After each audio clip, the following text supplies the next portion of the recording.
धरती माता की छिट्टी मारनी पानी में। ओम आसनाय नमः, कमलासनाय नमः, गरुडासनाय नमः, पद्मासनाय नमः, विष्णुआसनाय नमः, पृथ्वी नमः, आधार शक्तिये नमः। दंतं द्वितीयकं तृतीयं कृष्णपिंगाक्षं गजवक्त्रं चतुर्थकं लंबोदरं पंचमं च षष्ठं विघ्नमेव च सप्तमं विघ्नराजं च। तेरसो भूतो गंधाढ्यो गंध उत्तमः आग्रहादेव सर्वदेव्या संसरासो तेजो रासो जगतपते अनुकंप्यामा ग्रहण। लोटा निर्दय आना है जी। 4 अपने अपने गिनते चलो। 5 मासी जी के हो चुके हैं 321 लोटे, थोड़े ही बचे हैं 365 करने हैं। साल भर का जल जो है एक बार ही वो प्रवाह करना होता है।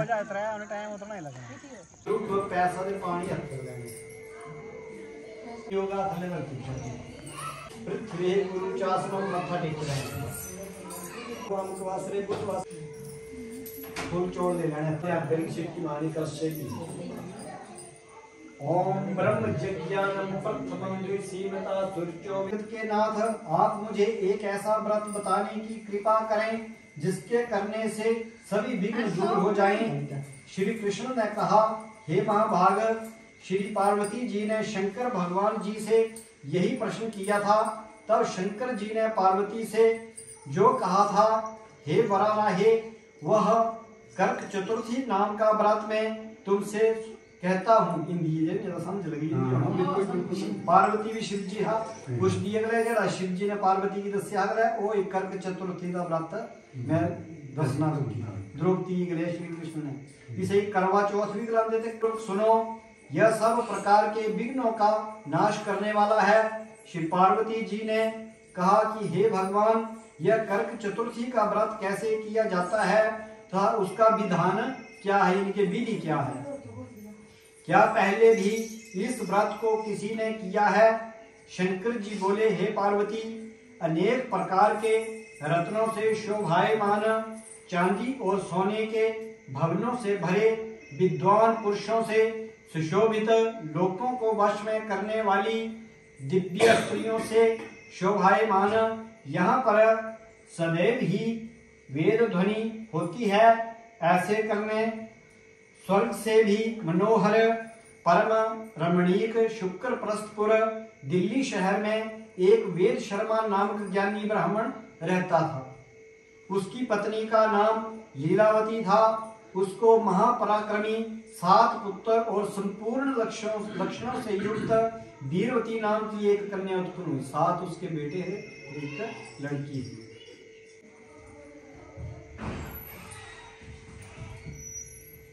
उसकी आंखें नील कमल के समान और मुख चंद्रमा के समान था। उसके विवाह के योग्य समय आ जाने पर वेद शर्मा ने एक वेद शास्त्र के ज्ञाता विद्वान ब्राह्मण के साथ उसका विवाह कर दिया। इसके पश्चात वीरवती ने अपने भाइयों की पत्नियों अर्थात भौजाइयों के साथ गौरन जी का व्रत किया। फिर कार्तिक कृष्ण पक्ष की चतुर्थी के दिन व्रतोपवास कर सायंकाल में स्नान कर सभी ने भक्ति भाव से वट वृक्ष का चित्र बनाया। वट जी बड़ी जी नाले जी है किस देश की वट वृक्ष के उसका चित्र बनाया। उसके नीचे शंकर जी, गणेश जी और कार्तिक स्वामी कार्तिकेय के साथ पार्वती जी का चित्र बनाया और ओम नमः शिवाय इस मंत्र से गंध पुष्प और अक्षतादि से गौरी जी का पूजन किया। फिर शिव जी, गणेश जी का तथा षडानन का अलग अलग पूजन करती हुई पकवान अष्ट दीपक से युक्त करवा और गेहूं के पिशान और गुड़ के बने हुए पकवान तथा और भी अनेक प्रकार के फल आदि भोज्य पदार्थों को अर्पण करके अर्घ्य देने के लिए चंद्रोदय की प्रतीक्षा करने लगी। से पूरी जड़ी थी सारा ब्याह होया था से प्योके आई ही तो उसने ये भाभी ये व्रत रखा था। उस अभी व्रत लाड़ी रखी लिया, पहला ही व्रत रखा सारी सब विधि विधान करने। बीच वीरवती बाला भूख प्यास से पीड़ा से मूर्छित होकर के पृथ्वी पर गिर पड़ी। पहला ही व्रत बेहोश हुई। तब उसके सब भाई बांधव रुदन करने लगे, रोने लगे। फिर वीरवती का मुख धोकर पंखे से हवा करके उसको ढांढस बंधाने लगे कि अब चंद्रमा उदय होने ही वाला है। उसका एक भाई चिंता युक्त होकर के एक महान वट वृक्ष के ऊपर चढ़ गया, बड़ी ने बूटे पर। बहन के प्रेम से दुखी भाई ने जलती हुई लुकारी म्याड़ जड़ा म्याड़ ही गलाने अपनी भाषा जलता से ले लिया, पकड़ लिया और लुकड़ी लेकर के चंद्रमा के उदय होने का बहाना कर दिया। उन पट्ठे में छपी है उन्हें गलाईता वैसे ही गलाई जो लोभ दी मिला कर दी है, बूटे के नीचे चंद्रमा निकल जाएगा। वीरवती ने चंद्रमा का उदय जानकर दुख का त्याग करके विधि विधान से अर्घ्य देकर के भोजन कर लिया। इस प्रकार व्रत के दूषित हो जाने के कारण उसका पति मर गया।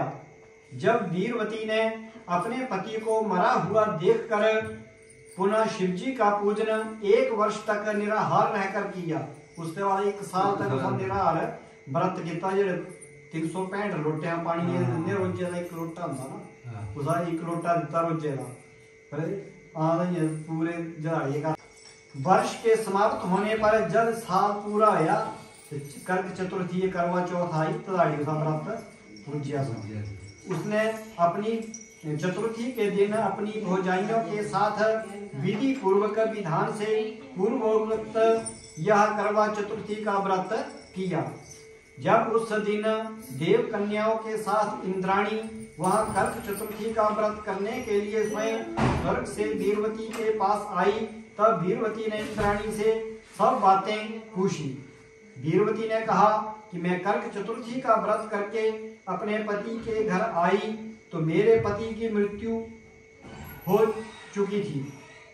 इंद्राणी जी घर वाली पत्नी है, उसे इंद्राणी लांदी तो वो थे आई प्रकट हो जाएगी। तो उस दस्या कि मैं अपने पति के सुहाग वास्ते रक्षा वास्ते करवा चौथ का व्रत रखा हा, फिर वो उसकी मृत्यु हुई गले तो उल्टा पे गया, मैं उसकी रक्षा वास्ते लिया रहा। मैं नहीं जानती कि किस पाप के कर्म से मुझको यह फल मिला है।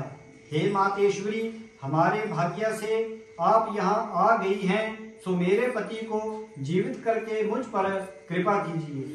इंद्राणी ने कहा कि हे शुभगे, गत वर्ष जो तुमने अपने पिता के घर में कर्क चतुर्थी का व्रत किया था, सो बिना चंद्रमा के उदय हुए ही तुमने उसको अर्घ्य दे दिया था। इसी के इससे व्रत दूषित हो गया और तुम्हारा पति मृत्यु को प्राप्त हो गया। अब तुम यत्न के साथ इस कर्क चतुर्थी का व्रत करो। तत्पश्चात इस व्रत के प्रभाव से मैं तुम्हारे पति को जीवित कर दूंगी। श्री कृष्ण जी कहने लगे कि हे द्रौपदी, थे श्री कृष्ण द्रौपदी की सुना करते हैं कहानी। इंद्राणी के वचन सुनकर वीरवती ने विधान पूर्वक उस व्रत को किया। इस प्रकार उसके कर्क चतुर्थी का व्रत करने से इंद्राणी ने प्रसन्न होकर के जल के द्वारा अभिसिंचन कर उसके ऊपर जल छिड़किया, अभिसिंचन कर उसके पति को जीवित कर दिया। वह देवता के समान हो गया। उसके पश्चात वीरवती अपने पति के साथ घर आकर अनंत पूर्वक रहने लगी। वीरवती के व्रत के प्रभाव से उसका पति धन, धान्य, पुत्र तथा आयु को प्राप्त हुआ। इसीलिए तुम भी इस व्रत को यत्न पूर्वक करो। द्रौपदी सुना दे कि इसकी व्रत बोले कर तादेर पति युद्ध रक्षा। सूत जी कहने लगे कि हे ऋषियों, इस प्रकार श्री कृष्ण के वचनों को सुनकर द्रौपदी ने इस करवा चौथ का व्रत किया, जिसके प्रभाव से संग्राम में कौरवों पर विजय प्राप्त करके अतुलनीय राज्य को प्राप्त किया, जिससे उनका सब दुख जाता रहा। इति श्री करवा चतुर्थी व्रत कथा संपूर्णम। बोलो श्री गणेश भगवान की जय गणेश देवा, माता जानी पार्वती पिता महादेवा। जय गणेश देवा, माता